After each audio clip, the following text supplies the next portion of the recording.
selamat datang di Pojok Santai. Sebelum Anda mendengarkan audiobook ini, kami menginformasikan bahwa channel ini adalah review audio dari buku yang ada di Indonesia. Untuk membaca keseluruhan buku ini kami menyarankan membeli buku aslinya di toko buku kesayangan Anda, baik offline maupun online. Keberadaan channel ini dimaksudkan untuk membantu Anda mendapatkan pengetahuan dari buku-buku kesayangan Anda. Jangan lupa untuk subscribe, like, dan komen. Selamat datang di Pojok Santai, channel khusus yang membahas komik dan novel dengan cara asik. Dirgo Mukti sudah berada di Bukit Jagal dengan didampingi 3 pendekar wanita cantik. Siapa saja 3 pendekar wanita cantik itu? Yuk langsung saja disimak video berikut ini.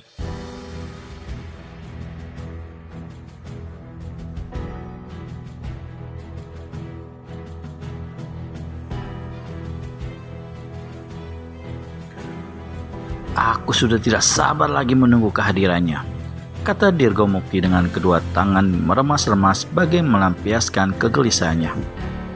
Percayalah, dia pasti datang, kata Peri Malam. Kalau beberapa saat lamanya dia tidak datang, selendang kubur akan menyusul Suto ke tempat gurunya dan melaporkan kebodohan sang murid. Pasti gurunya pendekar mabuk akan mengamuk dan mencari muridnya yang menghadapi tantanganmu. Kau harus menang ya Dirgo, kata selendang kubur sambil mengusap-ngusap punggung Dirgo Mukti. Kami akan bersedih tiada habisnya jika kau kalah, tapi jika kau menang dan bisa membunuh Suto, kami akan bersorak kegirangan. Karena itu berarti kami bertiga dengan senang hati menjadi istrimu Dirgo.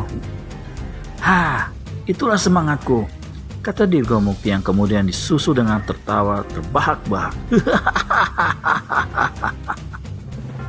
Perawan sesat yang sejak tadi mondar-mandir memandang sekeliling bagai orang memeriksa keamanan lingkungan, tiba-tiba berkata dengan suara seraknya, "Seseorang sedang menuju kemari, bersiaplah." Kedua mata teman sekongkolnya itu segera lemparkan pandangan ke arah yang ditunjuk perawan sesat. Peri Malam segera berkata, "Itu dia telah datang." "Lantas, bagaimana dengan kita?" Selendang kubur berdebar-debar. Kita bersembunyi saja di balik batu itu. Terlalu rendah kelereng, nanti kita tidak bisa jelas melihat pertarungan ini. Perawan sesat cepat ucapkan kata tegas. "Kita tetap di sini. Mengapa harus sembunyi? Justru kita tunggu kesempatan baik untuk menyerang pendekar mabuk pada saat ia tampak terdesak oleh Dirgo Mukti." "Oh, benar sekali pendapatmu." Peri Malam menepuk-nepuk pundak perawan sesat, namun tangan perawan sesat cepat kibaskan tangan Peri Malam. Agaknya ia tak suka ditepuk-tepuk begitu oleh orang sejenisnya. "Kurasa kalian tak perlu jauh-jauh, diam saja di pinggiran sana dan saksikan kemenanganku," kata Dirgo Mukti. "Akan kutumbangkan dia dalam 2 jurus saja." "Tak perlu malu-malu menggunakan lebih dari 10 jurus. Yang penting kau bisa menang melawannya Dirgo Mukti," kata Peri Malam. Orang yang ditunggu datang. Pendekar mabuk muncul dengan badan terbungkuk-bungkuk seperti keberatan bumbung tuak yang disandang di punggungnya.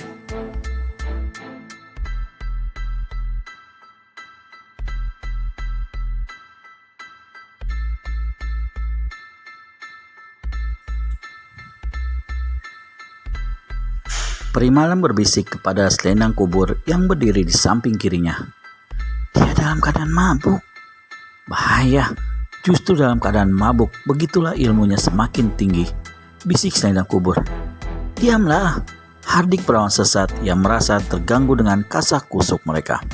Pendekar mabuk berwajah kaku saat itu. Tak ada sapa dan senyum untuk ketiga perempuan yang sudah dikenalnya. Bahkan Peri Malam sempat berbisik kepada perawan sesat.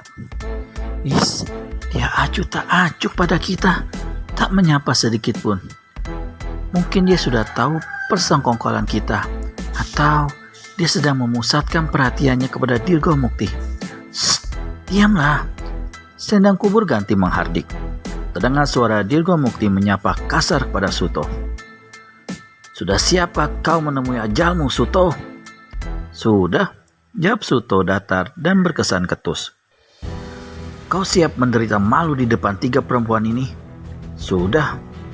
"Bagus, tapi sebelum kau menemui ajalmu, barangkali kau punya pesan untuk ketiga perempuan yang menjadi saksi pertarungan ini." "Tidak." "Kalau begitu, kita mulai saja pertarungan kita, Suto." "Baik." Dirgo Mukti segera kembangkan tangannya. Langsung saja, di tangan kanannya sudah tergenggam kapak bermata 2 yang mempunyai ujung mata tombak kecil. Tapi tidak secepat itu yang menggunakan senjata tersebut.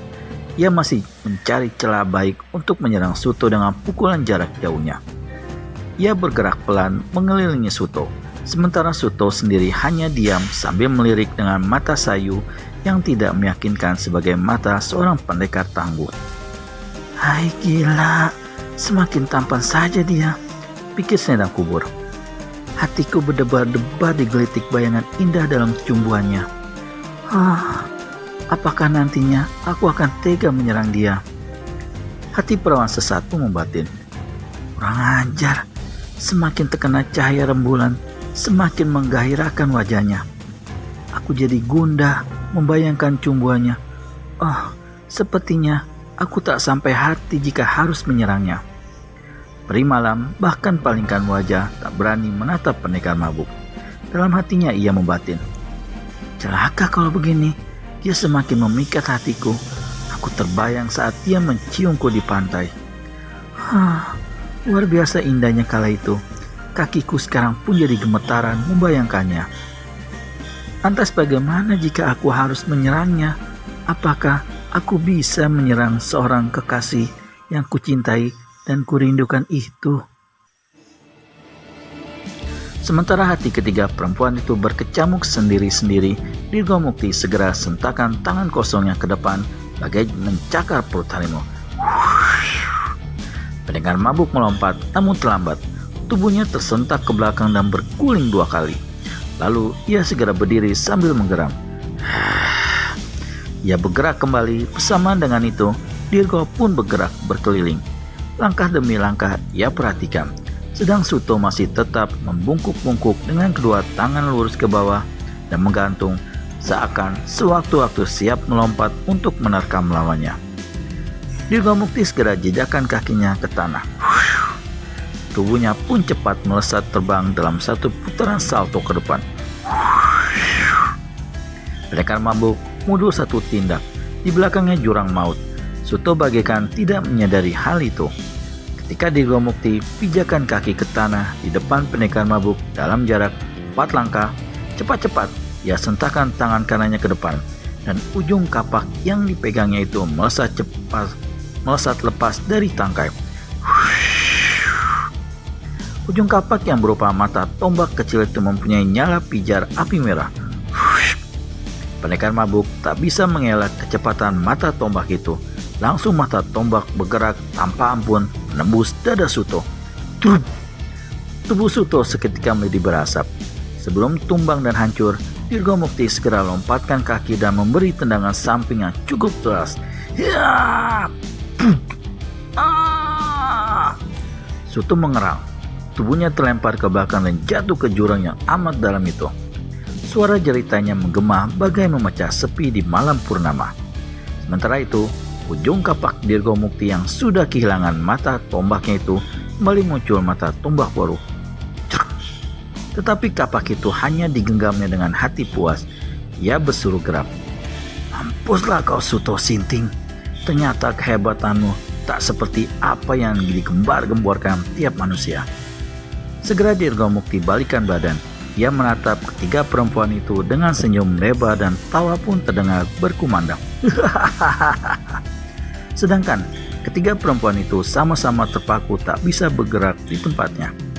Mata mereka tak berkedip sama sekali, karena mereka terpukau melihat kematian Suto yang begitu cepat dan mudahnya dikalahkan oleh Dirgo Mukti. Gawat, benarkah Suto Sinting alias pendekar mabuk berhasil dikalahkan Dirgo Mukti? Untuk pastinya, dapatkan jawabannya di video selanjutnya hanya di channel Pojok Santai. segera subscribe dan tekan tombol lonceng untuk mendapat notifikasi video terbaru dari kami. Terima kasih dan sampai bertemu kembali.